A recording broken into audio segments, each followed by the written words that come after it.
तो सबसे पहले बात करेंगे स्थानीय गुल प्लाजा के। कराची के गुल प्लाजा में जाँ बहक मोहम्मद आरिफ की शनाख्त हो गई, जिसके बाद मैयत वर्सा के हवाले कर दी गई। आरिफ की शनाख्त डीएनए की मदद से की गई है। आरिफ कराची के इलाके गोदरा का रिहायशी था, जो गुल प्लाजा में क्रॉकरी की दुकान में काम करता था। चंद रोज कबल आज न्यूज ने गोदरा जाकर मुतासरा फैमिली से बात भी की थी। आरिफ का चंद माह का बेटा है, बेवा शिद्दत गम से निढाल है, जबकि माँ और बाप बेटे की अलमनाक मौत पर नुहाकुना हैं।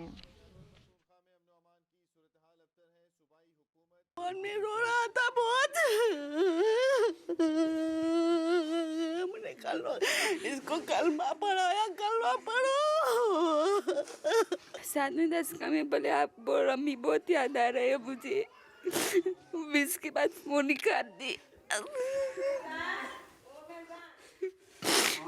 मेरे शोर मेरा बहुत साथ देती थी, हर मुसीबत में मेरा साथ देते थे, कभी कोई गम नहीं किया, हंसते मुस्कुराते रहते थे।